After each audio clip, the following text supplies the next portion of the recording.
The children aged 3, 4, 6 and 8 died on Tuesday, while a couple and a toddler escaped. Labour's calling for the Transport Secretary to resign after the government cancelled its post-Brexit ferry contract with a firm with no ships. Chris Grayling's department ended the deal after the main backer of seaborne freight dropped out. In sport, Liverpool lead the way in the Premier League once again. They went back 3 points clear of Manchester City with a 3-0 win over Bournemouth. Rangers will take Kilmarnock back to Ibrox for a Scottish Cup fifth-round replay. Their tie at Rugby Park finished goalless. Scotland were unable to make it back-to-back wins in Rugby Union's Six Nations. After convincingly beating Italy in their opening match, they lost 22-13 to champions Ireland at Murrayfield. But captain Greg Laidlaw believes they can take plenty from today's performance into the rest of the campaign. We're in the test match again today against a quality Ireland team. And we feel we can go to France and put in a strong performance and get a win, and that's what we need to turn our attention to now. We've lost this game. Wales have beaten Italy 26-15 in Rome to register consecutive champion wins. Last year's runners-up produced a stunning comeback to beat France in their opening match. That's the latest. I'm Amelia Cox.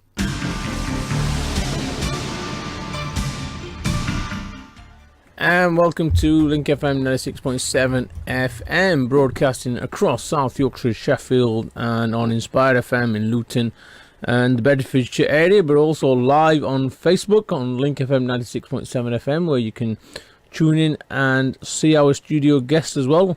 And in the studio with me today is our special guest, Councillor Michelle Cook. Michelle, welcome once again. Thank you. Good evening, everybody. Excellent. And we've also got with us is Hafiz today. He's taken a seat.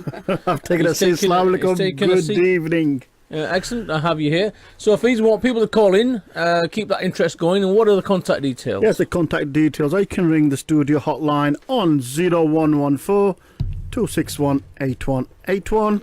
And if you're not the talking type, you can text WhatsApp on 07939 849 339. You can also leave messages on Facebook Live.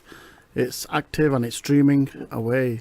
Excellent, do that. We usually get some really good comments on Facebook, so if you get a chance, tune into it. And if you're sitting in your car, if you get the urge, don't forget to ring.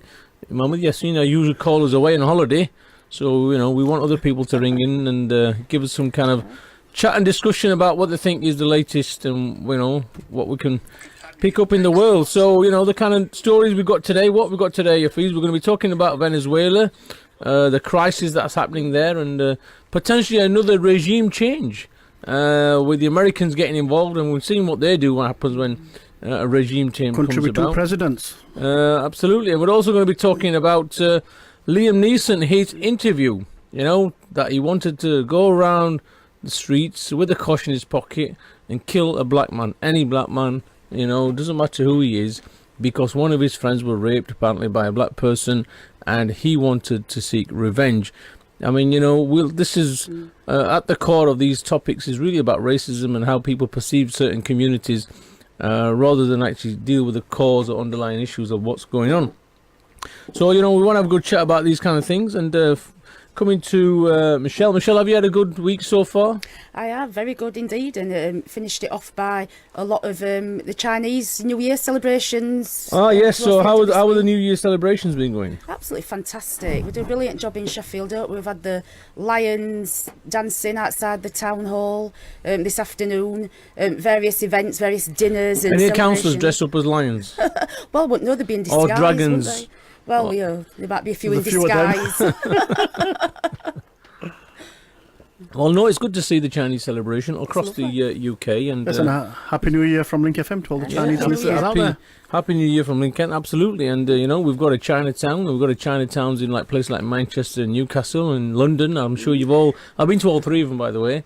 Really good Chinatowns, Wait till ours is ready.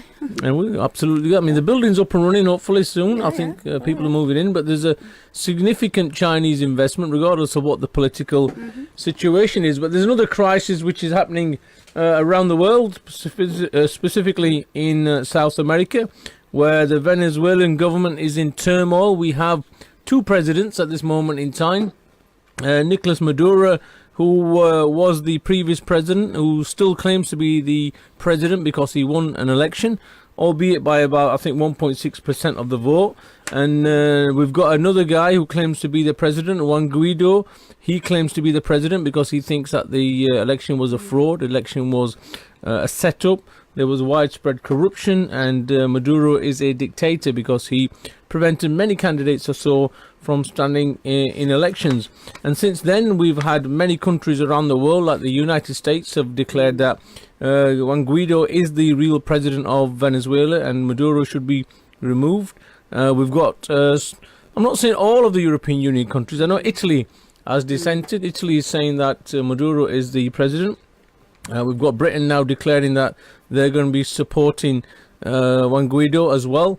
However, I think Jeremy Corbyn and Emily Thornberry's discussions around Venezuela is a bit more different and nuanced and a bit more, should I say, analysed in their response, because it's not a simple jump in and say, yes, we're with or against. Quite a few South American countries are backing Juan Guaido because they're clearly American allies, but China, Turkey and Russia are supporting the existing regime. But you know what? Fundamentally, Michelle, we've got an issue here because this is another example of where regime change happens from the outside. Yep. Venezuela has oil. Yes. Venezuela has quite a lot of oil. Now, wherever there's oil, you're guaranteed to have United States presence. Definitely. There was no oil in Zimbabwe, nobody did anything.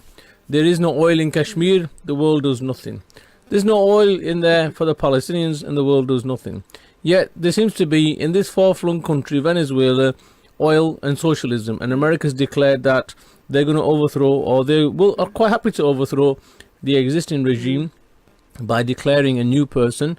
And nobody actually ever heard of this 30-year or so, 35-year-old person, Juan Guaido, prior to becoming a president. What's your take on what's going on in Venezuela? Not just what's going on, but the reaction to what's going on. I mean, it really has just launched into the spotlight, hasn't it? It's a crisis, and as you say, it's brought America into it, and clearly, various people are interested, in the oil. I mean, I've been trying to follow it and trying to follow, obviously, what Jeremy Corbyn has to say, about it, and clearly there were some calls earlier in the week by other people for there to be an invasion and takeover and a lot of trouble. And I think both Emily Thornberry and Jeremy have sort of trying to sort of calm this down a little bit by saying no to an invasion and urging some sort of reasoned discussion and dialogue and obviously that there'll hopefully be some peaceful solution to this. But I mean, when these things happen, they do tend to turn very nasty, don't they? I mean, Hugo Chavez was a popular president when he took over. He nationalised a lot of the services. He brought in healthcare. He did everything I think people like Cuba did. Yeah, Cuba. So, I mean, whenever you try and do something to better your people, it seems that if you're not supporting the market forces, the private sector, opening up your state institutions to foreign investment so they can make a profit, you seem to be targeted pretty quickly. And at this moment in time, Michelle, I understand there's hundreds of millions of dollars worth of gold sitting in the Bank of England, where the Venezuelan representative came here and said, look, can you give us our gold back? And they've refused. Isn't this a typical example of how people are freezing assets when it's politically expedient to do so, rather than listening to the situation in what's happening in Venezuela? Yeah, well, we hear this over and over again, don't we? It's like it just happened. And the people seem to be the last consideration, isn't it? It's all about the big business and the oil and the gold and what can be gained from it. At the heart of this, there's a country with people suffering, will start to suffer more as this gets worse and worse. And we should be thinking about them and really, really looking for some sort of negotiation and peaceful solution to this. I think the current inflation rate is running at something like 1.3 million% in Venezuela. It's known as hyperinflation. The IMF are predicting sometime this year it will hit 10 million%. I mean, there's stories of mothers giving up children because they can't afford to feed them, or people have become homeless. Shelters are reporting the fact there's been almost a 60% uptake of people coming into their services. They're struggling due to financial means. I mean, the government seems to be in free fall. Now, there's obviously some internal issues, but externally, if there's sanctions placed on Venezuela, what chance have they really got to survive? Why doesn't Maduro just say, okay, for the good of Venezuela and for the people of Venezuela, I'm going to vacate and leave. Why doesn't he just go? Mahroof is not going to, is he? Well, why not? He's the leader of the country. Now, Allegedly. I followed some of the stuff on news, not much, unfortunately, not a chance to catch up on. But when all this is going on, he's happily dancing away on TV, getting on with normal daily life. Yeah, but so does he not care? People Or is he just think oblivious to he what's has happening around presided him? over, shall I say, a financial crisis, mismanaged the Venezuelan government. Everybody thinks he has mismanaged in his terms, the terms that he's had, right? The economy was completely mismanaged. And as a result of that, we're now seeing this fallout. You've given a chance to these people like the other nations to step in and say, listen, move away, let IMF come in, let foreign businesses come in and make money out of Venezuela. Well, that's what it's all about, isn't it? Businesses coming in and making money. And it is argued, I mean, I think I read it somewhere, that it's the middle classes that are rising up. That's right, yes. They are leading on this, and it's all about they're not getting what they used to get, because when you run a socialist economy, it's all about everybody being equal, providing for everybody. There are some very good programs, Mahroof, which Chavez started. They were providing housing for the poor. It was providing food for the poor. So there were some really, really good programs that were sort of looking after those disadvantaged people who need the assistance. But whatever's gone on, I think we're only getting part of the story, not all of it.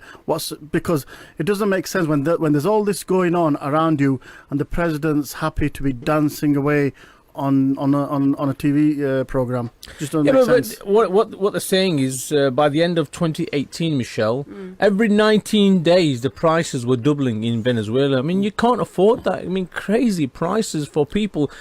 They're having to walk around with wheelbarrows of money to buy a cup of tea.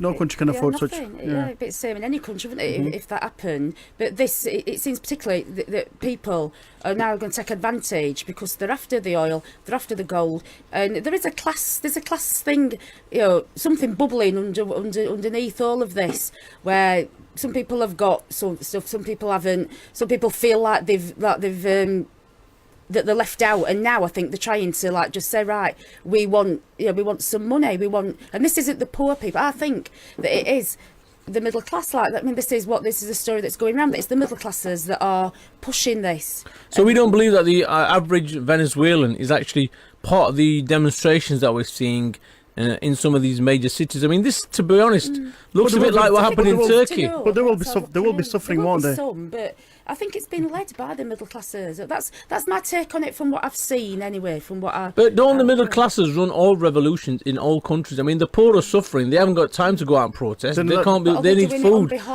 But when you look across the world, it's the middle classes that do the revolutions. Because the first thing that happened in Cambodia when Pol Pot took over, he got rid of the middle classes. Those teachers and doctors and lawyers who were the backbone of any country. If you don't have a middle class, you don't have a country. I think this might be more business people. In those situations, you'd get people who are academics and intelligence and what have you would be doing it on behalf of the sort of poorer people. I suspect that this is people out for their own gain, but this is just my take on it from what I've read about it recently. And just one on the Corbyn and Emily Thornberry kind of Labour Party policy point of view. Do you think they're out of step with the rest of the world here? I mean, isn't this? I mean, Emily Thornberry was talking about what to me sound like Robin Cook's ethical foreign policy. I mean, that never worked. He resigned because it never worked. There's nothing wrong. I mean, are you going to bring it back again? If it's the right thing to. What we don't want is presumably, any sort of military intervention would be just devastating. Sanctions are never good either, but sometimes necessary. Just if in any way that some sort of negotiation and peaceful solution to this can be found, then that's obviously got to be the good way, and that is the way that Jeremy Corbyn would do, isn't it? He's a man of peace. So if he's Jeremy Corbyn's a man of peace, the United Nations is supposed to be a place of peace. Do you think the United Nations is actually reflective of what's going on in the world? Don't forget, when you look at the 5 permanent members, Russia and China are supporting Venezuela, and the other 3 clearly are not supporting Venezuela. Okay, so the situation is now that you've got sanctions, you've got a country in turmoil. Clearly, they've got a lot of oil. What do you think is going to be the resolution here going forward? Well, Mahroof, clearly UN, it's not really working. It's not been working for some time. We know a lot of these international conflicts or issues have not been resolved because, as you said, a lot of the 5 permanent nations always have a veto. So if one doesn't like it, he vetoes, nothing can be done. Classic example, Palestine should have been resolved a long time ago. It would have resolved in a lot of issues around the world, but it's not been done because of the veto. Similar everywhere else, Venezuela will be same.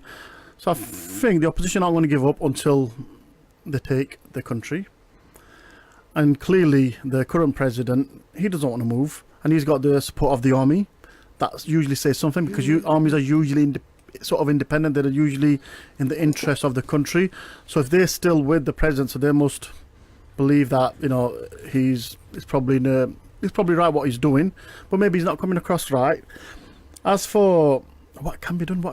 I mean, if America played a more, I don't know, mediatory role instead of an opposition but have role. they ever? I mean, look, I mentioned at the top of the programme that regime change happened in Libya, regime change happened in Iraq, and we saw complete turmoil in those countries for many, many years, and it's still in turmoil. We've seen it in Afghanistan. They went into Afghanistan, the place was completely bombed to hell, and now they're negotiating with the same people they went to war with because the military force can never win a war. The only solution is always diplomatic and political, Michelle. Yes. Is this a typical example that the world has not learnt, or people are not learning? Yes, we need to make sure dictators don't rule the world. However, it seems to me they can pick and choose their dictators like they did in Egypt when, although they don't like Muslim Brotherhood, they won the fair and free election. They removed him and put in the general. Yeah. And he's okay to commit human rights violations, and everybody thinks he's a great democracy. It happened in Algeria, they overthrew Panama, they did it in Grenada, they've done it in Vietnam, they're doing it in Korea. I mean, where does it end? Well, it happens everywhere. I mean, I would just follow the money. It's at the end of the day, it's just all about international capitalism and greed and money at the end of the day, and it's what causes wars, isn't it? Half the time, you've got to fear for the worst, haven't you? And just hope that it doesn't go down. But you've got it's not looking good, is it? You've got to fear for the worst. So what I mean, obviously there's a Labour Party conference coming up. I mean, Shafak unfortunately not here today. He's at another event. We'll ask the Lib Dem point of view, but Venezuela is a socialist government. Would you think there'll be any movement here in the UK around possibly putting forward motions and requesting the British government at least to take some kind of independence? Now that they're out on Brexit, maybe the next thing they want to do is come out of Europe, out of United Nations, and maybe they shouldn't be sitting on as one of the 5 members of the United Nations Security Council. I don't know. You can't sit there. You can't have the powers that you want and then remove yourself from other places. I don't know what would happen nationally, but I know certainly in Sheffield there's already been rallies and meetings on the left about Venezuela, and I'm pretty confident that Labour branches will be putting motions through to the central party and see what happens there. People are very, very concerned about it. Fiz, what about the rest of the South America, the countries around Venezuela? They've quickly sided with the United States. Do you think this is all about incentives from the Americans? I mean, they've done this previously when there was motion on Palestine, which was going through, and it looked like that the United States would be losing it. They quickly incentivized all the South American countries when it came to recognizing a country. Is this basically aid and political pressure forcing them to make a decision? Possibly, Mahroof. I mean, that's one aspect. But there's other aspects. Well, even though this is going on, there is a huge exodus of people from Venezuela. There are people leaving because of what's going on, and where are those people going? They're going to the neighbouring countries, and that's causing issues and problems there. So I think it may be a combination of maybe some pressure from the states, but actually they got to look after their own as well, because most of those countries around there, they're all financially they're all most hard in a bad state. But that applies to everybody. I mean, look, Pakistan took 1 million Afghans when the Afghanistan war happened.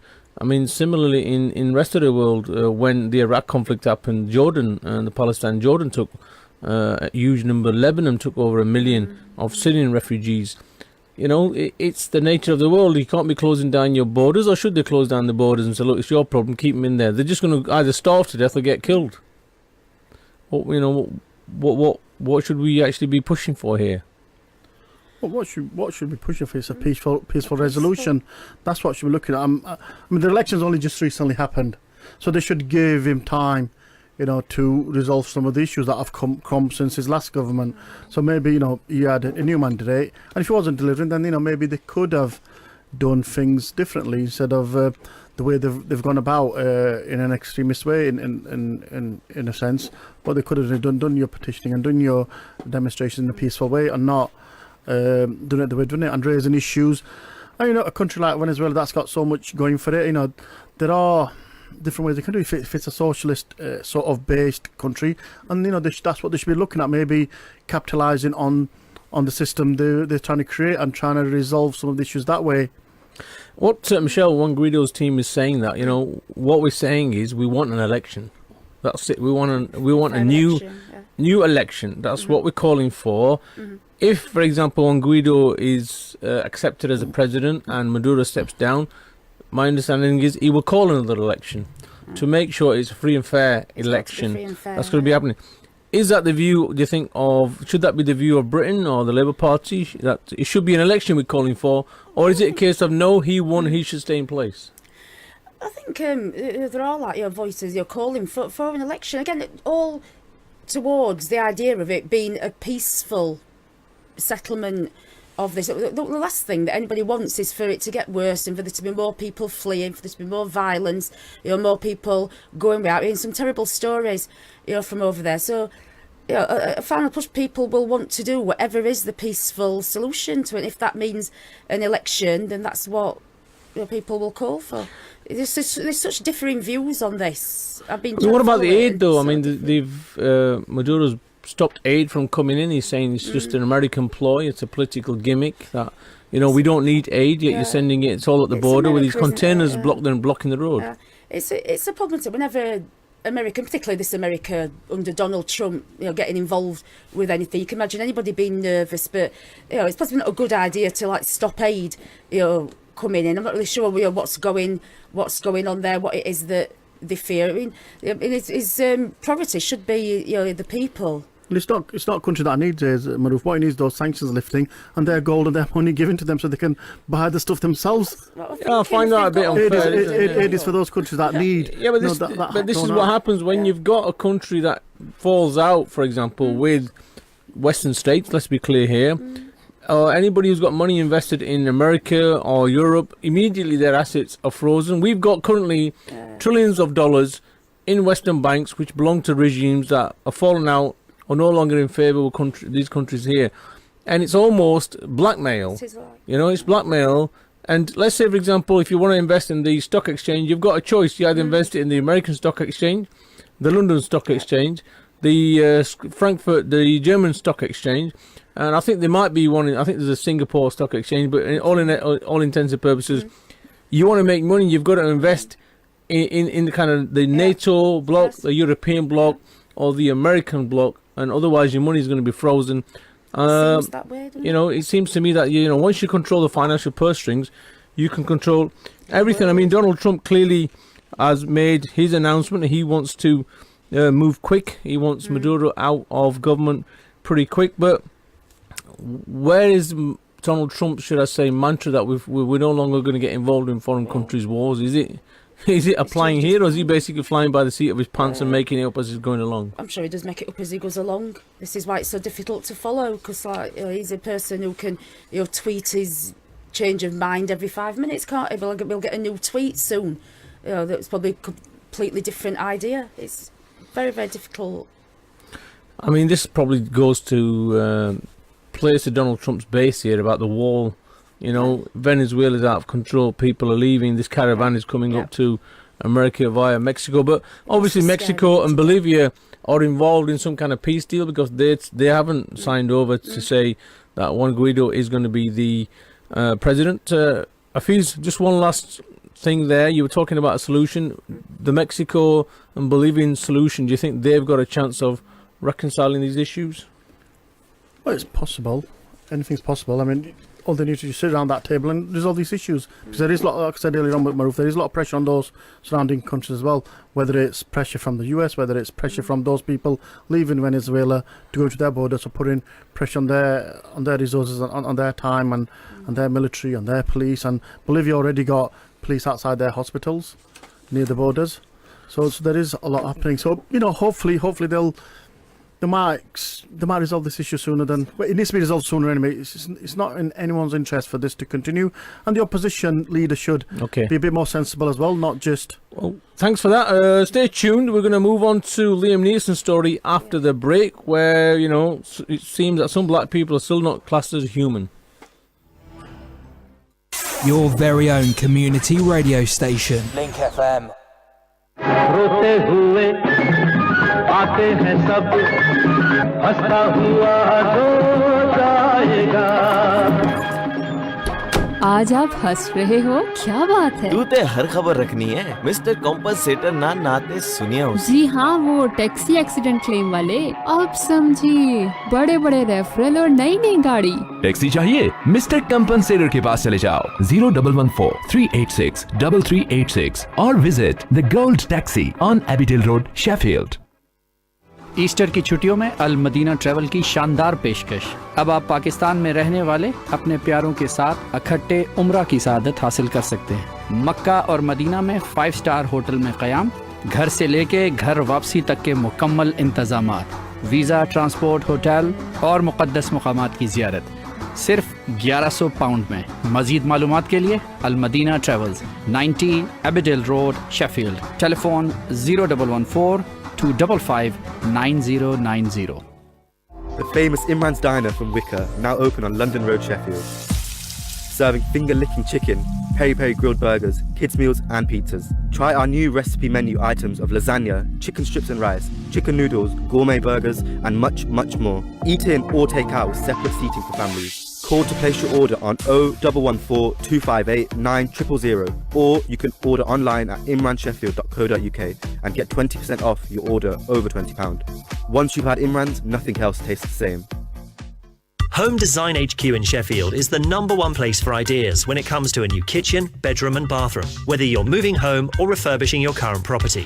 Home Design HQ is the place for you with excellent customer service from start to finish. We offer a free survey and planning service. We'll also supply and install your new kitchen, bedroom or bathroom. Why not book a design visit today? We're open Monday to Saturday from 9 a.m. till 6 p.m. Home Design HQ. Come and visit our showroom at 106 John Street, Sheffield, or call 0114 279 6100. Alternatively, log on to homedesignhq.co.uk or find us on Facebook. Are you looking for great food? Then Shahid Catering Service is your first point of call. Shahid Catering Service offer a reliable 24-hour service at a reasonable price. With over 20 years experience, they can cater for all your needs, whether it's catering for a wedding, a birthday, a mehndi or sangeet. Shahid Catering Services also offer inclusive event services including waiter service. For more information, call Shahid Mahmood on 07796 510 422. My name is Shireen. My name is Abedul Rahman. My name is Saim Mudassir. This is Rahan. My name is Rizwan Ishaq. My name is Asham. My name is Azan Mudassir. This is Ariba and you are listening to Link FM. Have you been involved in a road traffic accident or suffered a personal injury in the last 3 years? Then why not come direct to your local experts at Allison Law Solicitors? Allison Law Solicitors are here to get you back on the road and your life back on track. They're recognised personal injury and industrial disease specialists with dedicated and experienced lawyers who've won thousands of pounds in compensation. And of course, it's no win, no fee. Call now on 01142 586 966 or come in and see us at 437 to 441 London Road, Sheffield. Allison Law Solicitors, a local firm for local people and helping you when you need it most. मैं हूं अली अब्बास और आप सुन रहे हैं link FM 96.7 FM. 96.7 Link FM. Link FM. And welcome back to Link FM 96.7 FM. In the studio with me is Councillor Michelle Cook and Hafiz Rahman, sitting in for Shafak Mohammed, who's off having a party somewhere. We don't know where, the lad gets out and about nowadays on a weekend. I mean, so we'll have to ask him when he comes back next week. Don't get him into trouble. Where he is. I'm not saying where he is. You just told half the world. It's that partying. He's at a birthday party. We'll declare that. But we've had a good chat about Venezuela. But Fiz, what are the contact details? Yes, the studio number is 0114 261 8181. WhatsApp text number 07939 849 339. You can also log on to Facebook Live. It's been streamed live, and you can leave messages there for Mahroof to read out. Yeah, absolutely. Send us some messages. You can pick it up on WhatsApp as well. I'll keep an eye on that if I can. And we've got Facebook Live going on. Send us a message or two. We've got quite a few people listening in at the moment. Mohammed Ajib saying good program. Mohammed Zahir is saying hi, as well. And we're going to move on to the next topic. And race is always a big issue, and it's been a big issue in this country for many years. It's been a big issue in the United States as late as the 60s, should I say, where black people had to sit at the back of the bus. Black people couldn't drink from certain water stations or fountains. They couldn't sit in cafeterias, and Muhammad Ali famously threw his Olympic gold medal into the river because he was refused entry into a restaurant, even though he was an Olympic champion for the United States. They fought for the Americans in the war as well. And Liam Neeson, a well-known actor, a guy I watch his films. Whenever there's a Liam Neeson film, there's going to be action, there's going to be revenge, and there's going to be somebody who's been kidnapped and he's going to go around and beat up everybody. It's about as bad as some of these Indian films, I have to say, where they go flying through the air and catching the bad guy. But Liam Neeson then, in this interview to The Independent, revealed that he was talking about revenge, and he was asked about revenge, and he goes, well, revenge is one of those things where one of his friends had been raped quite a while ago. I think 30 years ago, I think it was, or whatever. 30 years ago, a friend was raped, and the question he asked this person, do you know who it was? No. What was the colour of the person? So the first thing that comes to his mind is, what is the colour? And the person said it was a black person. And what he did then, he went around the streets, roaming the streets, we don't know what town it was, roaming the streets looking for a black man, any black man with a kosh in his pocket, ready for a fight and ready to kill this black person. Automatically, he stereotyped an entire race and wanted to kill anybody from that race. And, we're in 2019, and should I say, people's opinion and Brexit and everything came to a forefront, and that kind of fear that, or should I say concerns that people have in their heart came out and manifest itself. For Liam Neeson, Michelle, to say that he was prepared to kill a black person, any black person, it's almost equivalent now here. Whenever a terrorist bomb goes off, everybody wants to kill a Muslim. All the Muslims are responsible. Muslims, you don't shout loud enough to condemn it. Muslims, you're not sincere enough in your condemnation. Muslim, you don't say it loud enough in your sincerity. So no matter what you do, you're all to blame. Melanie Phillips, famously, the Daily Mail journalist, famously was on TV and says 1.6 billion Muslims just want to kill us. I mean, this kind of hatred that exists in people's heart. What is your take on this? Is he brave for saying it and saying he was ashamed, or is he merely highlighting the problems we have in society then and even now, that you just target? I mean, what about if that lady would have said, his friend would have said it was a white man that raped me? Would he have gone out looking to beat any white person up? He's a white person as well, isn't he? He would have condemned himself. It's shocking to hear, as you say. A very well liked and well loved actor seemingly has just destroyed his career. It seems. I mean, this idea of targeting specific groups, people, then it's like people target people think in their minds, they think, Muslims, terrorists, or grooming gangs, or they think Jamaicans are all yardie drug dealers, and so on and so forth. Like, it seems that all groups of any sort of colour will get this tarnish, and it becomes deep in people's minds. And it seems like this event went on 30 years ago, which why on earth did he bring it up in a TV interview. I think it was a TV interview that he was on, and he just brought Well, it he did a up. TV interview afterwards, and he followed up on it. He doubled down on what he was saying. To Good Morning, I think, Good Morning USA. It says it being brave, so it's not really brave in doing it. It just happened. What is interesting is that obviously, like, you know, we all condemn like this, you know, type of racism. It's just abhorrent to us. We can't, you know, we can't tolerate that. But whenever, to try and get something out of it, if you possibly can, is that it at least might open up some sort of discussion and debate about what people are thinking, and more importantly, why are they thinking these things about groups of people. And I can only think that's the only good to come out of it. His career, I would say, is like at an end, and we just take what has happened and we like start talking to but people. is it an end though? Look, let's be honest, we're talking about race. Is it not white privilege that his career will not end? He'll face severe issues, but then he'll be back in again, because you know what, it's Liam Neeson. He's a good old bloke. He's a bit of a crack.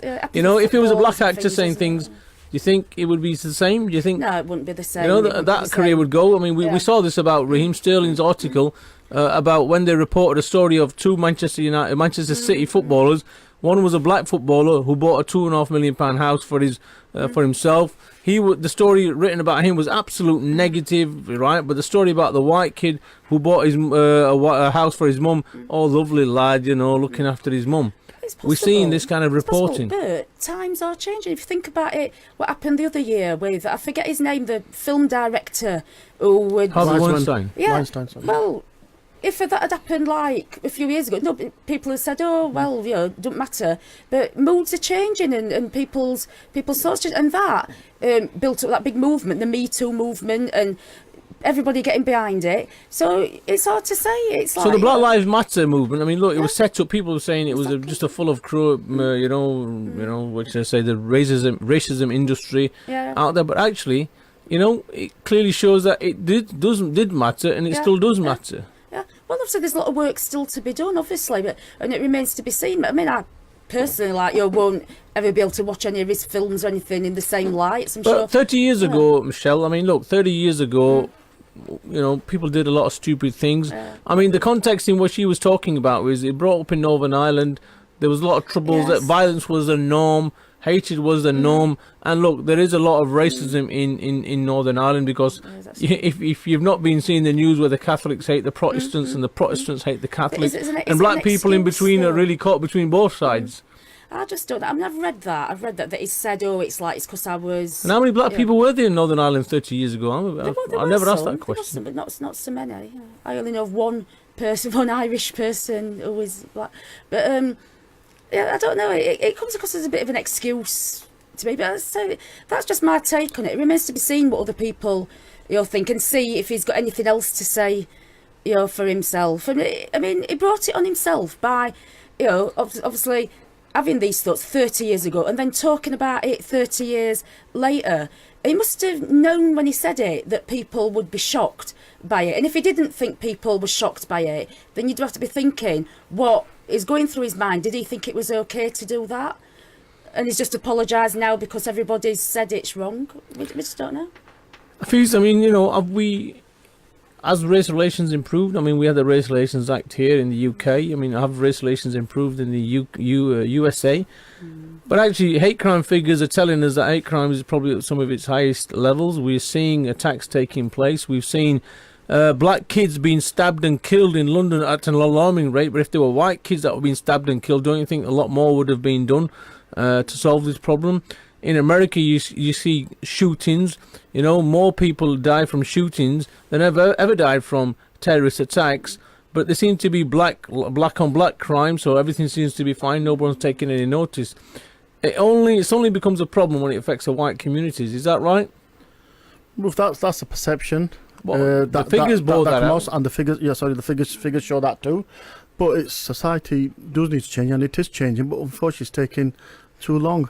Because there are people who are living now and they need to live just as freely without any thoughts of prejudice, getting about their life. Because, for example, Mahroof, if you take a young man who's done his degree, wants a nice job, he's got a first class, you know, of BME origin, can't get a job, come 20 years later, you know, he'll be out of that system. It's no good to him 20 years later these systems improving, because he'll have missed those 20 years when he should have got that job when somebody else got someone with a less qualification, less able. And then if you think about it in those contexts where, you know, that's his life is gone. So, you know, these things need to be rushed and not rushed as in sense not jumping in. I mean, this is about society. Society, because what they're doing is the views or manifestation of society. If you take it from this country, when Brexit happened, people's hatred came out in that election. An MP was killed. People's hatred was, we want everybody to go back to their own countries. That hidden underbelly came straight out. Yeah, just on that point itself, it's not just the white community that have got racism. So do have the Asian community have racism towards, for example, the Brexit issue. Where people, you know, they wanted the Eastern Europeans to leave. So it wasn't just the white community. It was just as much as Asian community wanted the Eastern Europeans to leave the country as well. You have to remember that it's still the minority of people. There's the majority of people, in like what Joe Cox, you know, said, you know, there's more. We've got more in common than that which divides us, and the majority of people do think that. The people who are, you know, the haters and the racists are in the minority. There are more of us as there are of them. So, yeah, all this stuff came out around Brexit. But what has also happened is a lot of people have got together, and people have been sort of energised, politicised, and so that has been a good thing that's come out of it. If anything good could come out of such I mean, that's right. It is a very small minority, and unfortunately, it's the media what hypes everything up, which makes it look like you know, it's a huge issue. So it's never a huge issue. When you say it's a small minority, I mean, all politicians openly admitted after Brexit that immigration was the biggest issue. I mean, don't forget the key lead for the Vote Leave campaign was Turkey. Too many foreigners are going to be coming in. Turkey. They kept talking about Turkey's accession into European Union would mean, you know, we'll be flooded by 80 million Turks coming in here. Yeah, but the fear of the foreigner, the fear of the unknown. Yes, but this was fear whipped up by media, right-wing media mainly, but it just goes down to that, you know, the actual thought process. So those people that show racism, that sometimes they come in. It may not be racism as in racism, but it's a fear factor. It's am I going to lose my job? If they're saying, no, these people are coming, you're going to lose your job, then it's not really racism. It's fear for your livelihood. So actual racism. You're going to lose your job. I mean, you know, let's be clear about this. When you speak to the employers, there's thousands of people out there that don't want the job. Don't want the jobs, yeah. It's the Eastern Europeans and the foreigners who are taking those dirty, low-paid jobs. There's a difference between, you know, being concerned about the other, in terms of like, you know, your jobs and stuff, and actually hating somebody enough that you want to, you know, go out and kill them. It's like, you know, there's a line, you know, between that, and this is why it's so shocking. You know, this thing with Liam Neeson is that he's actually said that he wanted to go out and hit somebody with a caution. You know, anyone, as long as they're black. And so that is, you know, that's quite a serious, you know, thing. But that view, you know, I mean, look, and I know he said it many years ago, but that view, to be honest, is still occurring here in people's minds, even now. Like I mentioned, when there's a terrorist attack, you know, you're almost all labelled, or when there's a crime being committed, a sexual crime being committed, you're all labelled automatically. I have never, Michelle, ever seen a headline where it refers to a murder which has been committed, or a sexual act that's been committed by a white person. It's never said a Christian before it. Never ever. Even Jimmy Savile never had the word Christian stuck before his name when he committed these sexual acts. So, you know, where are we for as race in 2018? Is it just a politically... They're saying now it's politically correct, but actually, is it making any impact? The media have got a lot to answer. I mean, thank goodness that, you know, we're here on, like, you know, programmes like this and speaking, you know, to people across the nation, in fact, you know, across the world, you know, because there's to be more of these voices and less of, you know, certain newspapers and, you know, that would, you know, do these sort of headlines. I'm not mentioning any names, but we know what we mean. We know. Well, Hafiz, we've seen negative headlines. Is this what negative headlines drives people's fears? Whenever there's a negative headline, there's almost an increase in hate crime over the following days. Yeah, if we as a nation want to change, then surely some of the big institutions like the media needs to change. But actually, they want to sell papers, and if it means a few people being beaten up, people being killed, now let's be clear, those headlines consistently get into people's heads and they go out there and commit crimes. And that has resulted, unfortunately, in people being killed. Whether you want to make a direct link to any headline, we can't do that. But it's like consistently, drip, drip, drip. This is what the trolls farms do on the internet. The fake news stories, they put more of fake news and fake news and fake news, and all you end up doing is trying to rebut the fake news as opposed to putting out a positive message of How can we do that? Are we basically losing this war now? Well, Mahroof, I mean, this battle of media, it's lost. I mean, the government a few years ago tried changing it. You know, there was the controversy over, was it the Mirror Group? Was it the Mirror Group? News of the World. Yeah, News of the World, sorry, yeah. And there was that controversy. They tried to introduce themselves, you know, self-governance, and government just didn't go far enough. But then again, the arguments comes, you know, freedom of speech, and are we going to impede that by introducing more and more rules and regulations? But this is where the editors need to be a bit more sensitive to issues and not just run with stories that are on papers. I mean, look, when like but they're not. When Melanie Phillips, a top reporter for the Daily Mail, says that 1.6 billion Muslims want to kill us, right? If you were to say that, as say for example, I don't know, all the Jews want to kill us, what do you think would have happened to that person who would have said that? The same newspapers would have run. Yeah, they would have been done, but the same newspapers would have run those headlines. Why didn't all the newspapers run headlines of what Melanie Phillips was saying?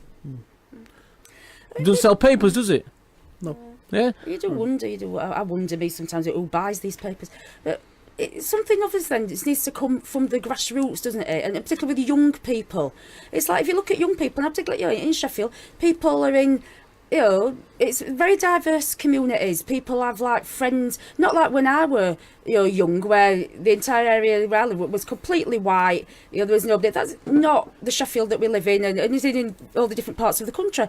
We don't live in that country anymore. It's very diverse. Everybody knows somebody from at least 2 or 3 different countries and things, so they can see for themselves what people are like, and so they shouldn't be even believing what they're seeing in headlines. People need to use their own intelligence. Well, people don't. I mean, a person was asked after Brexit and from Barnsley by Channel 4 News, you know, you voted out. Why did you vote out? He goes, I want all the Muslims out. And he goes, well, it's got nothing to do with the Muslims. He goes, I don't care, I just want them all out. Yeah, but they will have chosen that was it was their way of expressing their anger. Yeah, but if he's reading headline after headline, anti-Muslim headlines, obviously that's going to be in his head. But how can we change? I mean, look, you know, you want role models. When you talk about race in this country, you're still lagging behind for as educational attainment is concerned. We're still lagging. Well, one place we're not lagging behind, black people are not lagging behind, is prison numbers. Okay? Proportionally, 15 to 16%. We talked about this on this program. You make up 2% of the population, yet 15% you make up of the prison population, right? From one particular religion. So in all avenues, when you speak to people who've just qualified, black people who've qualified in law, they cannot get pupilages and articles. You know, they're struggling to find jobs in the law firm. How many top managers are from the black profession? And we're going to cover black people in sport over the next couple of weeks as well. How many are the top FTSE 100? How many top promoters? How many? They're all right to take a punch as a boxer, right? But they're not all right to run the you know, the promotions and things like that. When it comes to football, they're okay to run around and play football and make you millions. But actually, how many owners have we got, for example, and how many directors have we got? How many football managers have we got out there?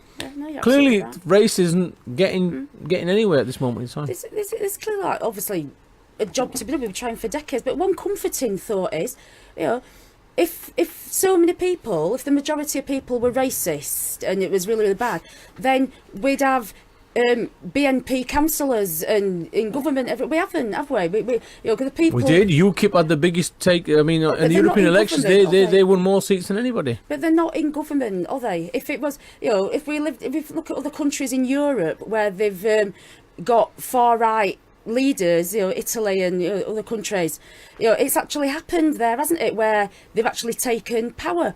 They're nowhere near they did like win a lot in local election and things like this, and it's a lot to do with Brexit, a lot of different factors, you know, with the reason for that, but they're a long way off from, you know, being the government, and so that should be some comfort to us, and some comfort that even though we have got, I would obviously prefer a Labour government in power, but we've got a Tory government, but at least we've not got a far-right government in power.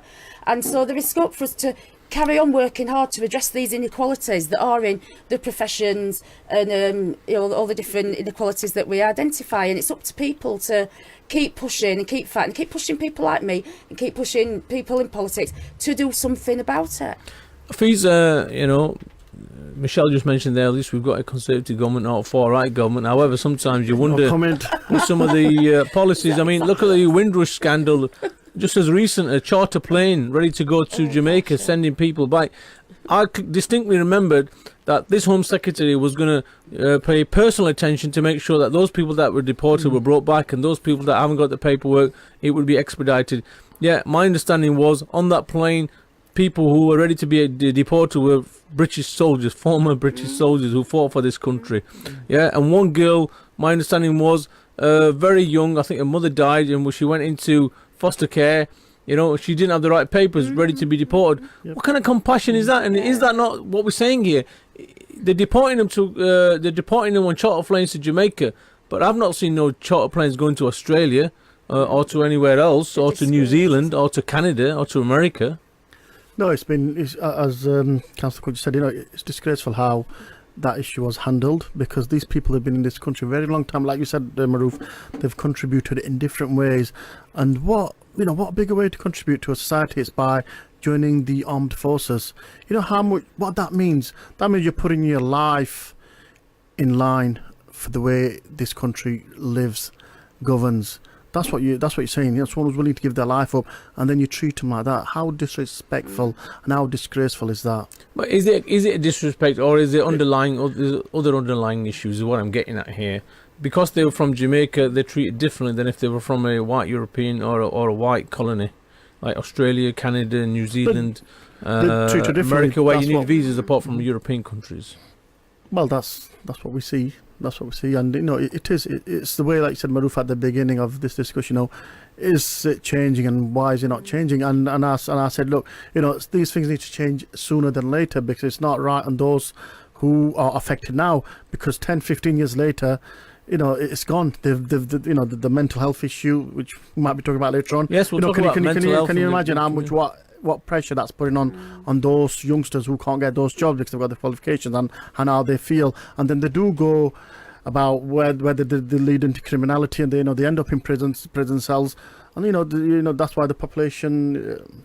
Some of these people that were being deported had criminal records, and as far as the law of the land is concerned, if you had a criminal record, but the point is, the technicality was they didn't have the paperwork, which they should have had all those years ago. But because they didn't have those papers, and a crime took place, low-level crime or whatever it was, they're automatically deemed suitable for leaving. Michelle, we've only got a couple of minutes. Where do you see race relations here in the UK? Are they good at this moment in time? Do you think they can get better? And what do we need to do to make them better?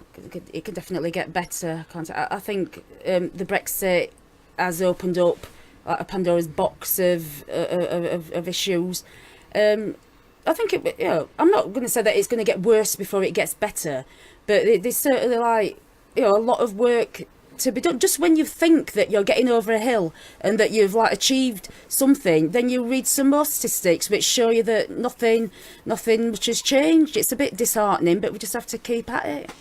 I mean, the statistics, and we'll talk about later on. We want to talk about mental health, certainly in the black and minority ethnic communities, and the impact it has. Where, once again, because they don't understand the nature of the illnesses or the culture of the people, that they're trying to make mainstream services fit their individual needs.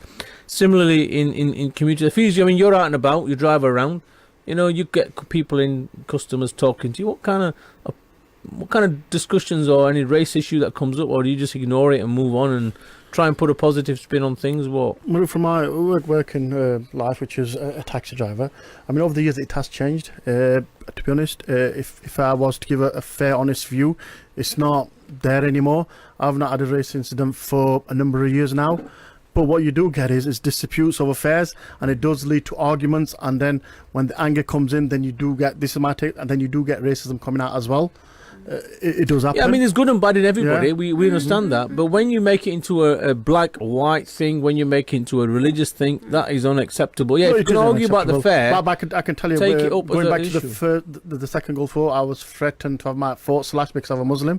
Right. So from there, being there, and now for the last few years, I've not had no incident where I've been racially abused in my job. So it has changed. Well, it'd be interesting to talk about that because I certainly remember an article in one of the local newspapers where they're saying racism and hate crime in taxis is going up, but clearly different people have different points of view, and I think sometimes good customer care prevents those kind of things. When people have had a few drinks, sometimes if you understand how to, maybe Sheffield Council or whatever, Luton Council or Birmingham Council or whatever council can spend a bit more time working with taxi drivers to educate them in customer care, which would resolve some of those conflicts, I think, as well. So look, thank you both for talking about this topic. Race is always a big issue. We'll try and talk to one of my American friends about race in the USA as well. And there's been one landmark case where a Muslim black prisoner was refused an imam when he was due to be killed, shall I say, executed. So it just shows you that not everything's equal in the United States, certainly when it comes to religion, although it's supposed to be as far as their constitution's concerned. So stay tuned to our programme. We're going to be talking a bit about BME, Black and Minority Ethnic and mental health after the break in the news. Sheffield's very own community radio station. LinkFM. अगर आपको शक है कि आपके पड़ोसी किसी मुश्किल में हैं, कोई चोर या डाकू इनके घर में घुस गया है या इनके घर का सिक्योरिटी अलार्म बजना शुरू हो गया है, तो फौरी तौर पर पुलिस को आगाह करें। आपके इस अमल से आपके पड़ोसी की जान या इनका साजो सामान बच सकता है। Community awareness message. अरे शमसुद्दीन भाई, यहाँ कहाँ घूम रहे हैं? भैया रौद्रम में कोई खाने का अच्छा जगह है? रौद्रम में उम्दा और लजीज खानों का वाहिद मरकज चौधरीज ओरिएंट एक्सप्रेस। अरे भैया तो टाइम जाया ना करो, जल्दी करो, भूख लग रहा है। देर न लाओ, आज ही आओ ते फायदा उठाओ। Cater to impress, Choudhury's orient express, princess street, Rotherham, telephone 01709 555527। हर कोई सज्जन मित्र बोले, चौधरीज ओरिएंट दे पैगे रोले, कुकड़ पाए दे गोश्त कढ़ाई, आके खाओ होले होले। Here at iLet For You, we know letting a property can be stressful, but it doesn't have to be. iLet For You is a local independent letting agent. With many years' experience, we charge no upfront fees. Management is from a competitive low price of 10%. We are the only letting agents based in S4 that can legally manage selective licensed properties. We are offering guaranteed rents for 3 to 10 years to provide peace of mind and stability to your home. iLet For You, 60 Page Hall Road, Sheffield. Telephone 0114 327 2020. Terms and conditions apply. Sheffield's very own community radio station. LinkFM. आप सल्लल्लाहु अलैहि वसल्लम का फरमान है कि यतीम की कफालत करने वाला जन्नत में उनके साथ होगा। रीड फाउंडेशन के स्कूलों में 8000 यतीम बच्चे ज़ेर तालीम हैं जो आपकी कफालत के मुंतज़िर हैं। आज ही किसी एक यतीम की कफालत कीजिए और जन्नत में आप नबी करीम सल्लल्लाहु अलैहि वसल्लम का कुर्ब हासिल कीजिए। सिर्फ 30 पाउंड महाना बदले एक यतीम की दुनिया और आपकी आखिरत भी। अभी स्पॉन्सर कीजिए 03,000 121 121। Are you looking for somewhere to hold your event? Mendi, nikah, birthday party, walima or any special occasion? Then the Pakistan Muslim Centre has just what you need. We have a range of meeting rooms, function rooms and banqueting halls that can accommodate from as few as 10 to as many as 400 people, which start from as little as £20 an hour. Catering services are available on site for additional costs. The centre has ample car parking to cater for everyone's needs. For more info, contact PMC on 0114 243 6091. रोते हुए आते हैं सब, हंसता हुआ जो जाएगा।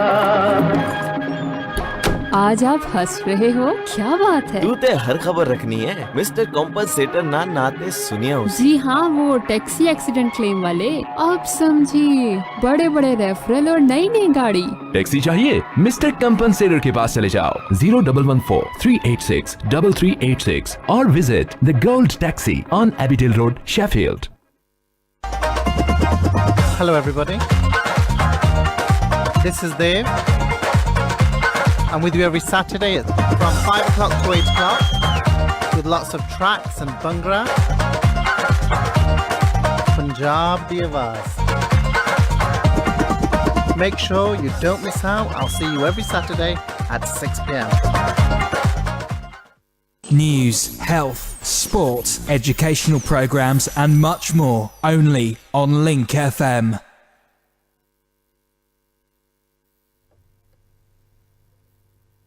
From the Sky News Centre at 9, Norfolk Police says Prince Philip has voluntarily surrendered his licence to officers following a car crash last month.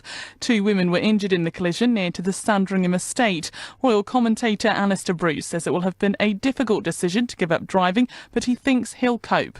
Anybody as enthusiastic for life as the Duke of Edinburgh is will feel a great reduction in freedom. But this is a sensible move, taken by a man who faced the dangers of the Second World War, and he'll deal with this. Police have been given an extra 24 hours to question a man arrested after Hull student Livy Squire went missing more than a week ago. The Humberside Force now has until 9 o'clock tomorrow night to speak to the 24-year-old. A French Yellow Vest protester's hand has been ripped apart during violent clashes in Paris. Police said they lost 4 fingers as demonstrators tried to storm the French National Assembly. It's the 13th consecutive week of unrest in the French capital, where officers used batons and fired tear gas to disperse crowds. In sport, Liverpool have returned to the top of the Premier League with a 3-0 win over Bournemouth. Cardiff scored a late winner to beat fellow strugglers Southampton 2-1. Both sides paid tribute to Emiliano Sala ahead of kick-off with a minute's silence. Cardiff manager Neil Warnock's pleased they finished the match on a positive note. It all went quiet for me. I was sort of oblivious to all the noise when the winner went in. It was just one of those times to have a think, really. And I think, like I say, I think we did Emiliano proud today, for remembering him, and that's a pleasing thing for me as well. Rangers and Kilmarnock will need a replay after their Scottish Cup 5th round tie finished 0-0. And Wales have made it back-to-back wins in Rugby Union's Six Nations with a 26-15 victory over Italy in Rome. Champions Ireland bounced back from their defeat to England with a 22-13 triumph over Scotland at Murrayfield. That's the latest. I'm Amelia Cox. And welcome back to Link FM 96.7 FM. I'm Mahroof Hussain, your host on Your Point of View, broadcasting across Sheffield, South Yorkshire, Luton, Bedfordshire on Inspire FM. And just for information, the show next Saturday, will be going out from 5 o'clock, 5 till 7. There'll be some promos happening during the week, and we'll be extending our audience. Not just to Luton, we'll be extending it to Bradford as well. So Bradford and district. So we'll be in Bradford as well on the local Bradford radio station. So from next week, the 16th of February, we'll be going out at 5 o'clock, 5 till 7, 2 hours. We're going to keep it all fresh and hot and international and national and local as much as we can. And the reason for moving the time is, we think it might be easier to get in some guests on, because not everybody's available on a Saturday night. So from next week, 16th of February, which is next Saturday, we'll be going out at 5 o'clock. So make sure you tune in at the same time. And if you got other people who listen, some friends and family, let them know as well. So it'll be 5 o'clock.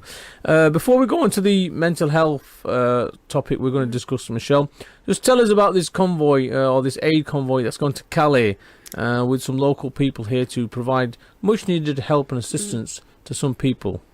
Yes, my friend and colleague, Councillor Zahir Naz, is leading a group of people to take some provisions down to the refugee camp at Calais, and they left yesterday, and we saw them off from the town hall yesterday. And we've not heard anything from them since, so we keep trying to we're trying to ring them, we can't get hold of them. We keep trying to ring them to have a chat, to find out what's going on. But so if anybody is listening in Calais, can you give us a call before the end of the show? We'd love to hear from you. So what is the aim of taking this this aid to Calais? I mean, look, we were talking earlier, Michelle, and you've got the French government, you've got the British government, you've got a European Union, you've got plenty of institutions that should be providing some kind of food or support. Why are you having to take convoys in 2019 to feed people in a Western country, in a superpower, in a nuclear superpower country, a country that sits on one of the 5 members of the permanent members of the United Nations Security Council. Why are we having to do this? Isn't this? It's a crisis like homeless people on the streets of London and Britain in 2019, when we've got billionaires knocking around. Why are we having to do this in this day and age? That's a good question. I think it just boils down to just basic humanity. People want to get together and do what they can and offer whatever support. I think it. Yeah, I know what you're saying, but I mean, it must mean a lot to people to know that people have, driven down, and driven across, to offer that support. But I mean, I suppose it does feel a little bit like a drop in the ocean, but it's there, isn't it? It's, as I say, it just boils down to people's common humanity, that they want to go and give assistance to other people. I mean, it's noble. It's a cause which we all should do. I mean, look, we've got food banks in this country, which is just as bad.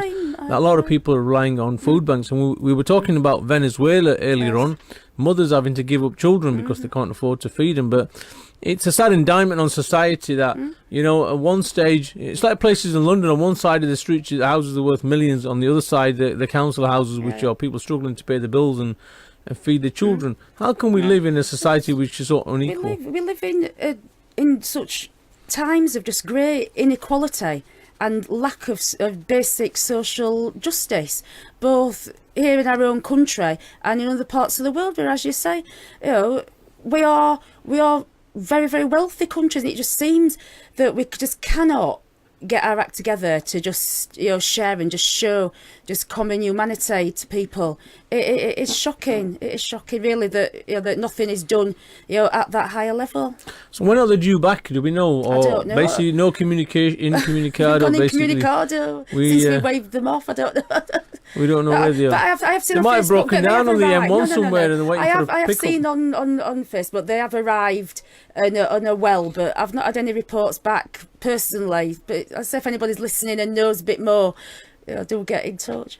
Okay, excellent. Well, let's move on. If they do get on, if we do get hold of somebody, we'll get them onto the phone line in between the next story. But let me just move on to mental health. I mean, a lot of people might not think it's relevant to them, but let me just tell you, 1 in 4 suffer from mental health. What a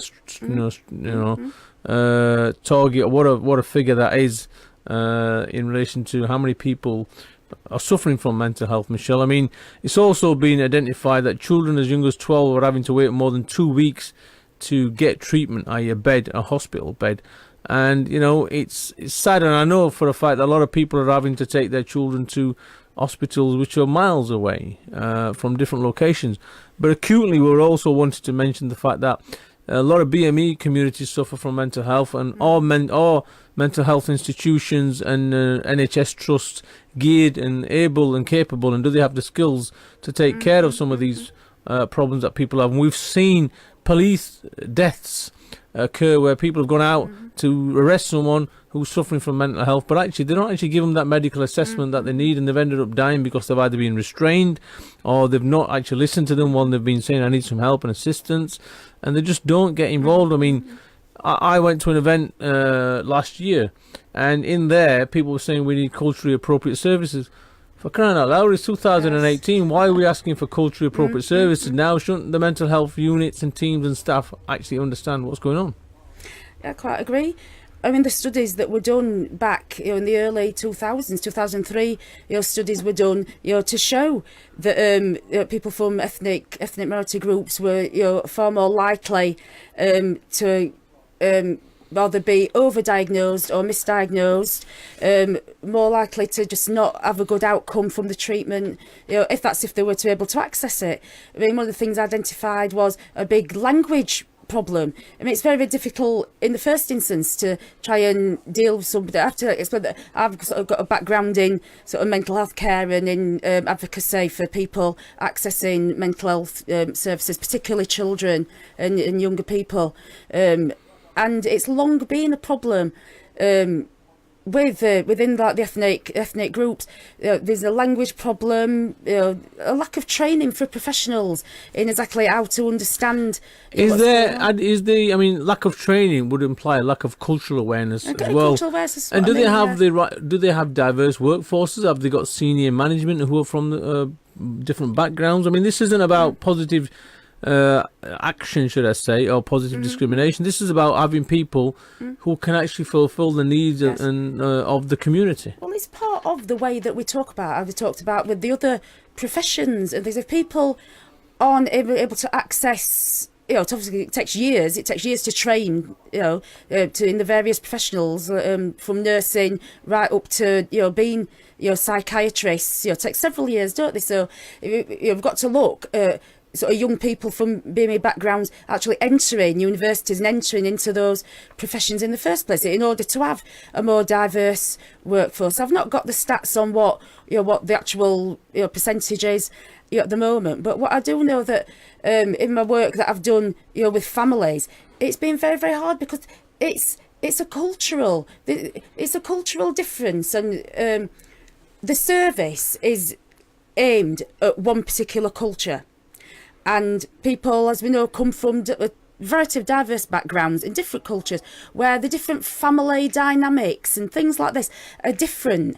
And if you don't understand that, it's very, very hard to help people from within those communities. And even in the job that I do now as a counsellor, I find that I have to be aware of cultural differences. When I go into like some very, very critical situations, which do involve mental health, sometimes you go in thinking that it's just an administrative problem, and you realise that there's mental health problems here. And then you think, who can I turn to who's got the training to deal with it in this particular community, because it's all different, and yet we seem to have got a one-size-fits-all service. But I had an argument with a number of staff, and I said, look, even this is from staff from a diverse background, okay, they were from a cultural background, and you would expect them to have an understanding of what the needs were, and they were saying, well, why don't you come forward, and why don't you become managers, and why don't you become, and I said, well, hang on a minute, you're missing the whole point. You've got a job. Clearly, these people, if you look at, and we talked about race earlier on, they're being discriminated against. They're not able to get access. They can't get the qualifications. When they do get the qualifications, they can't get the jobs. And how can they make representation? So, in the actual, when you deal with families, and you mentioned, interestingly, about culture, my experience with people who've had mental health, depending on what country they come from, the symptoms they express are relevant to their culture. Yes. So if you talk about mental health in a white person, when I've dealt with people in housing, they're saying somebody's coming down the chimney, somebody's taking my fridge, someone's taking all the money out of my bank account, you don't know, there's people spying on me. When you talk to somebody from an Asian background, the symptoms they express are different, but actually they're based on their lifestyle or the people or their culture. So it might be based on some kind of spiritual jinn or a peer that they might be talking about. It might be talking about some lady down the road who, it's relevant to them. So whatever background you come from, you described your symptoms in your cultural way. So if you're from a white background as a psychiatrist or a mental health nurse, you won't understand what that person's talking about. And because I kind of straddle two cultures, I can understand the differences. But I'm not, I don't think that these doctors, nurses and psychiatrists are trained to that level. I agree. I hear that a lot. I hear that a lot about there being a difference in the spirituality. Yeah, that's it. There is, and it has confused some people on the ground when they've gone in to try and treat somebody, and they really haven't got a clue, what they're talking about. And so, in a way, if you think about it, to them, it sounds like it's even more. You use the word crazy. Yeah. And it's not. It's just that they'll be referring to just something that they've never heard of, and they think, well, they've really gone away with the fairies. They were talking about this, the other. It's like, but like as you said, it's the same as somebody talking about somebody, as you said, coming down the chimney. It's. But if you don't understand that, this is what I mean by overdiagnosis. That person might not be as ill as they're appearing to be, because they're not really. But then they're not given rubbish. the treatment, because clearly, if they're not dealt with or caught in time, and the medication, because the medication that they give to the people that are suffering from mental health, it's a long process. They have to try them on different medications. They have to try them on different doses, low doses and higher, until you find that real dose which allows them to have a life, because otherwise they're drowsy, they're sleepy, they're not reacting, they're angry, they might headaches. not need that much medication. As I say, if you've interpreted it that they're more ill than they are, just because you didn't understand what they were talking about, you're in danger, aren't you, of overdoing it. So, politically speaking, do you think that this government has given it the right priority? That they consistently talk about every NHS funding, regime, budget. They say we're putting more money into mental health. But actually, is it working? Because they keep telling us we're getting more doctors and nurses, and yet we haven't got them. Is the money going into mental health? Is it? Are they able to tackle some of these issues? I think they're just shuffling one bit of money from one thing to another, and that there is no new money. I'd like to see that if there was some new money, but I don't trust them. I don't believe, that there is at all. Hafiz, in relation to mental health, 1 in 4 is a number which is widely accepted by all professionals. Do you feel that those services that are provided by statutory institutions like the NHS and local authority is working? And do you see, you might get customers who will come in because you're a public-facing person. Do you think like the police and the mental health institutions are linked together? Do they understand each other's work, or are they operating in isolation? And because they don't actually, they can't identify this person's got mental health. Do we refer them? Do we not refer them? Because we're not experts, are we? We don't understand what triggers the mental health, in someone, and we don't actually identify that. We think this person needs some help, or we could wrongly be diagnosing somebody with mental health, maybe just because they're a bit eccentric. Well, if you're right, it's there is huge pressure on the NHS as we know already. Mental health has been something what's been in the media last year quite heavily, and the government have said they will invest money into mental health provision. You spoke about interrelational working between different agencies. It doesn't work. They still work in isolation because everyone's got a target to hit. I think that's the biggest issue when austerity is in play and everybody has to hit a target. So they don't really. So you're all numbers. So you're not really a person to them anymore. When before it was you was an individual person. Everybody cared. Now agencies don't. It's all about I need to tick this box. If I don't, I'm out of a job. If I don't tick the box, I'm going to be in trouble. So I think there's been a lot more distance. What seems to be coming through between agencies. This is why it's important the government do put money in, and Mahroof, mental health issues do come about because of poor housing, because of poor health. So again, these are mental health is end product. So the government should be tackling inequalities, health issues well before, not leave. That is like providing money to provide the service. But actually, when the service is provided, according to Mind in their report, it says that over a decade ago, researchers identified circles of fear that stopped black people from engaging with services. Mainstream services are experienced as inhumane, unhelpful, and inappropriate. Black service users are not treated with respect and their voices are not heard.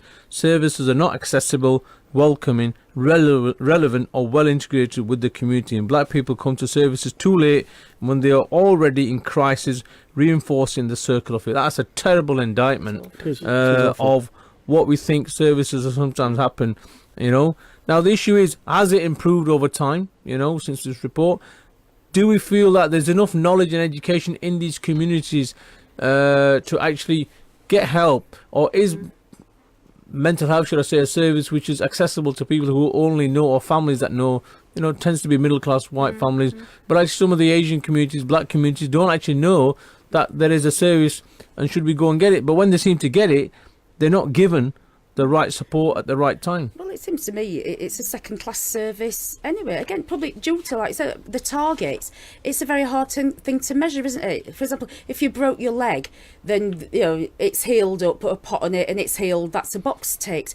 It's very, very hard to monitor and box tick mental health services, and so they've always been treated as second class. That is a cultural issue that's wrong across the board. It's like if they treated mental health as the same as your physical health, But it's like an employer, when you go sick. We've all possibly, I don't know if you've worked for anybody or you worked all your life, Fiz and Michelle. When you work, they judge when you phone in, you're ill, and you say, oh, you sound okay. If you don't, you have to put on this sick throat or sick voice in order to convince your manager you're ill. Actually, it might be you can't see the person's illness. If you've got cancer or you've got some other kind of underlying illness, if your throat is clear and you speak clearly, they seem to think you're faking it. Right? But a mental health is, you're not going to have those symptoms, and they think you're faking it. I don't understand. It's hard to understand. It is. It's to identify, and if a manager has not come across a person with mental health issues, he'll think, yeah, he is. This guy's he wants a day off. He's just blagging me, and it's not. It's difficult Depression to understand. is terrible. I mean, you're just knocked out, and they think, oh, he's in bed, asleep. You're over, you're asleep. Oh, he must have been out on the razzle last night. Yeah, but what they don't know is what's going on in that person's head. There's a terrible stigma, isn't there, still, with everybody to come forward with these illnesses. There seems to be like a shame and a stigma attached to it. And I mean, in my experience in the past, I don't know if this has improved, but in certain sort of ethnic communities, that stigma and shame, seem to be greater. It seems to be greater. Is that in particular with the Asian community, it is a huge stigma, and it puts people off from gaining the services, getting the help. I think. But I don't even know what the term is in the Asian community for mental health. The only translatable term is it comes out as crazy. Crazy, and that's the stigma behind it. There's bipolar is a term that is being used now. I don't know what the translation is into different languages, but the only translation seems to everybody comes out with is nobody wants to be labelled as this crazy person. Crazy person, yeah, and it's a big stigma, isn't it? But I mean, the interesting thing is moving forward, the NHS is struggling anyway. After Brexit, we're going to struggle with even more services with nurses and doctors. I mean, I have to say to those people out there who are interested, get involved. There's some really good qualifications, degree courses, master's courses you can do in mental health, and there's almost a guaranteed job at the end of it as well. And if you're out there and you've got the relevant skills, certainly if you've got different language skills and understand different cultures, or lived in different countries and you've picked up a load of skill, get involved in that kind of profession. Michelle, how can we encourage people into the profession? I mean, clearly we want staff. Yep. And this isn't but these are high-level positions what people can start on. Certainly if you start on in the NHS. There are certainly some excellent careers that people go on, but it reminds me that there's also some more community-based schemes, particularly in Sheffield. There's I think it's called the EPIC scheme, that's for young people, and it's more like a peer, people's friends helping them, because it's been identified in schools that people want to help. The other year every year we have school children that come into the council chamber, and they do like a mini debate on various issues, and they bring the issues themselves. And one of the issues that they were most passionate about was the mental health of their classmates. And I think it's come out of things like that. It's come from the children themselves saying, we knew that my friend was in a bad way, depressed, or they can't put a name to it, but they know that they're not well. And so now there are some schemes in schools where people can offer that sort of peer friendship. So we are moving forwards, in some ways. I mean, it's about learning and sharing the experience. Interestingly, I was watching the TV the other day. I think it was a program about some 5-year-olds who were going to different people's houses. Right, so there was a Catholic kid, and then there was a Muslim girl, and then there was a well-to-do family, and this young kid had Down syndrome, and they went to each other's house and spent a day there. And this one kid had never had an experience of a kid with Down syndrome, and the Down syndrome kid was hugging him and doing things, and he was saying things to him, and he couldn't understand. So this young lad started crying, and he said, "What are you crying for?" He goes, I think, I find this a bit, too much to me, and it was out of order. He goes, "Why is he out of order?" He goes, "I couldn't understand what he was saying. He kept hugging me." But that's because he never met a kid with Down syndrome. Yeah. Now, when you come across people with mental health, it's very difficult if you're a family member to deal with them, because you don't know what you can do. No matter what you tell them, they don't believe you when they've got this mental health, and they believe in this thing. They keep seeing things. And even telling them to go and get help, they won't do it, certainly if they're an adult. Yeah, it's long been the case that most people have got most help from their own groups and peers and help like that. I mean, I've been the member and trustee of like a number of the groups in Sheffield. I mean, I was a trustee for a long time for the Sheffield Parent Carer Forum, but there's other groups. Mine was mainly around autism and things like that. But the support and the information and the help has always come from other friends and family, other parents, and I think that will continue. And as services, if they continue being cut and decimated as they are, then it will be more and more that people will be having to help each other and give each other that support, and the communities coming together and helping each other, and at the same time putting pressure up at the top for help, but I've seen like a great deal of help come from other people, and that should. I mean, be the social prescribing. This is one thing that happens, not just for mental health, but for people. Say, look, there's other avenues and alternatives for you to go out and get some help. One of the examples that I've seen on TV was that they give somebody brushes and paint, and they went off painting. Did tremendous for their health, and they took up some kind of other skill, and it started to improve their mental health. And I know, for example, there's people out there that do opera singing, and they take little people to go into some of these institutions, and they do opera singing. For some reason, it soothes them. Yes. I mean, we just need to be clever in our solutions. Big thing, which is mindfulness. I have to give it a plug, because I'm in the middle of I've been doing it for for some years, and I'm sort of gearing up to be able to teach and take people through courses with it. And I mean, you might remember that I set up the mindfulness group for the counsellors last year, which is proving increasingly popular. But that sort of thing, just things that people can do themselves, but obviously with support from the statutory bodies. Great. Well, Michelle, excellent to have you here today at the show. Hafiz, thank you once again. Just a reminder to all our listeners, from next week, which is next Saturday, the 16th of February, we'll be broadcasting from 5 p.m. till 7 p.m. on Saturday, but we're just doing it slightly earlier because we think it might be easy to get some guests on, and for those people that are not stuck doing work. So don't forget to tune in to us next Saturday, but at 5 o'clock till 7, and we look forward to having you once again. Thank you very much. 96.7 Link FM. रोते हुए आते हैं सब, हंसता हुआ जो जाएगा। आज आप